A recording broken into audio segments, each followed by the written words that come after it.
Welcome to our YouTube channel R S food three. আশা নয় বিশেষ প্রত্যেকে ভালো আছেন, সুস্থ আছেন। আরও একটি নতুন ভিডিওতে আপনাদেরকে সকলকে স্বাগত জানাচ্ছি।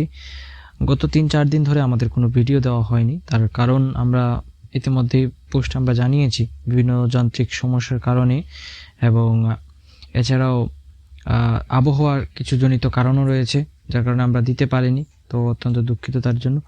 তো শুরু করব আজকের একটা ভিডিও, যেখানে আমরা আলোচনা করব আজকের যে ম্যাচ রয়েছে আইপিএলের। তার আগে বলে রাখি, আমাদের ওয়ার্ল্ড কাপের যে ইন্টারন্যাশনাল সিরিজ যেখানে রয়েছে টি-20 ওয়ার্ল্ড কাপ 2 জুন থেকে শুরু হবে, 2রা জুন থেকে, সেটারও কিন্তু স্কোয়াড কিন্তু আমরা ইতিমধ্যে 3টে আপলোড করে দিয়েছি।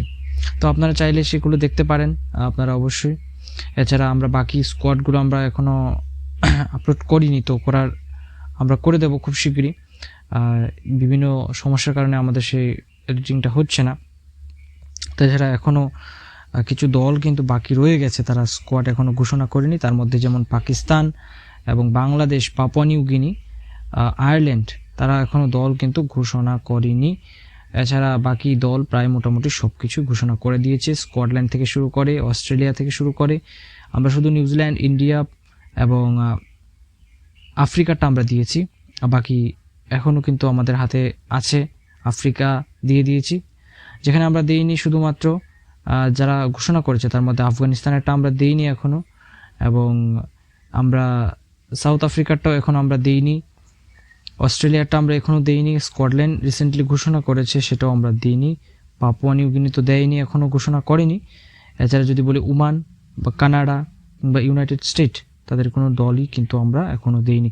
তো যাই হোক, আমরা দিয়ে দেবো খুব শীঘ্রই।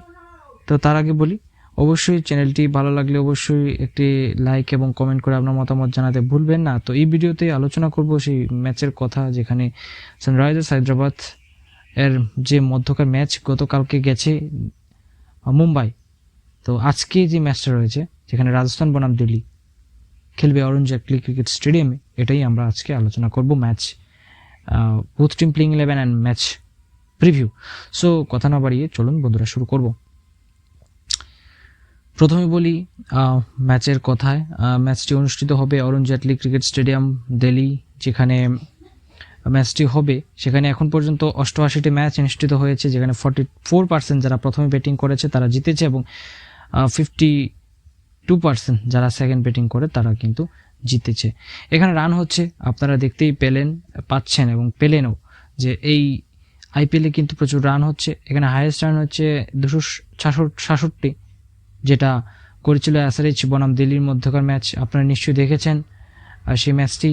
এছাড়া হায়েস্ট যে চেজ, এখানে চেজটাও কিন্তু 219 রান চেজ, সেটাও আপনারা আগে হয়েছিল, এই বছরে হয়নি। এবং এছাড়া যদি বলি সর্বনিম্ন যে রান, সেটাও কিন্তু এসআরএইচ এবং দিল্লির মধ্যে, সেটা হয়েছিল 44। আর যেটা হয়েছিল চেজ, যেটা লখনৌ এবং এমআইয়ের মধ্যকার, দুঃখিত এমআই এবং সিএসকে মধ্যকার সম্ভবত। এবং এছাড়া যদি বলি, এখানে সর্বনিম্ন ডিফেন্ড করার মতো যে ম্যাচ হয়েছে সেটা হচ্ছে 118। তো যদি বলি, এই হচ্ছে আপাতত মাঠের খবর। তো আমরা যদি বলি এক্ষেত্রে এবার দুটি দল, তার আগে বলে রাখি ব্রডকাস্ট অবশ্যই জিও সিনেমায় মোবাইলে দেখতে পারেন ফ্রিতে, এবং টিভিতে যারা দেখেন অবশ্যই স্টার স্পোর্টস নেটওয়ার্কে আপনারা দেখতে পারেন, বিভিন্ন ভাষায় কিন্তু দেওয়া হচ্ছে। হেড টু হেডের কথা বলি, এখন পর্যন্ত তারা 28 ম্যাচেস খেলেছেন, যেখানে 13 হয়েছে দিল্লি এবং 15 জিতেছে রাজস্থান রয়্যালস।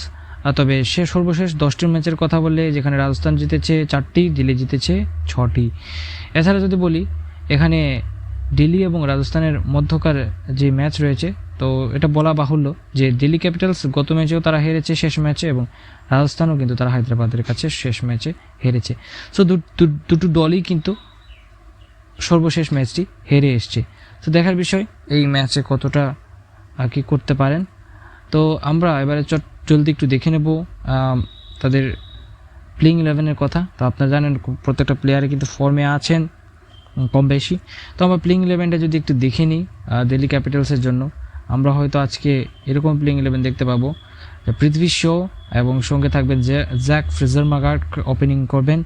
এছাড়া হয়তো দেখা যাবে অভিষেক পোরেল, দেখা যাবে শায় হোপ, ঋষভ পান্থ, ট্রিস্টন স্টাফ, অক্ষর প্যাটেল, মুকেশ কুমার, লিজ উইলিয়ামস, খালিল আহমেদ এবং কুলদীপ যাদব, এদেরকে হয়তো আমরা দেখব।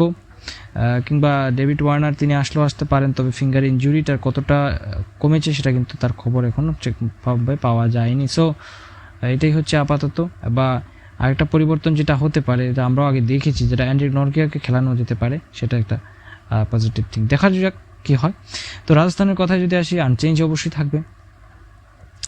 জর্জ বাটলার সাবস্টিটিউট হিসেবে অবশ্যই থাকছেন, এটা বলাই যায় যদি খেলেন। তারপরও George Buttler, Yashasvi Jaiswal, Sanju Samson, Dhruv Jurel, Riyan Parag, Rovman Powell, Shimron Hetmyer এবং রবিচন্দ্র অশ্বিন, ট্রেন্ট বোল্ট, আবেশ খান এবং সন্দীপ শর্মা আর হচ্ছে চাহাল, এই 12টা প্লেয়ার। এর মধ্যে যদি আমি বলি, সন্দীপ হয়তো দেখা যাবে প্লেইং 11-এ ঢুকে যাবেন। প্রথমে যদি ব্যাটিং করেন তাহলে অবশ্যই প্লেইং 11-এ ঢুকে যাবেন এক্ষেত্রে জর্জ বাটলার। তাহলে এদিকে সাবস্টিটিউট হিসেবে থেকে যাবেন হয়তো আমরা দেখতে পাবো চেহেলকে। এবং সেকেন্ড ব্যাটিংয়ে যদি আসে তাহলে হয়তো আমরা চেহেলকে আমরা দেখতে পাবো প্রথমেই একাদশে, এবং সাবস্টিটিউট হিসেবে হয়তো আমরা জর্জ বাটলারকে দেখতে পাবো। সো এই হচ্ছে আপাতত খবর। তো যদি ভিডিওটি ভালো লাগে অবশ্যই চ্যানেলটিকে সাবস্ক্রাইব করে পাশে থাকবেন আর নিত্য নতুন ভিডিও পেতে। তো আগামী সামনে অনেক ভিডিও কিন্তু আসতে চলেছে।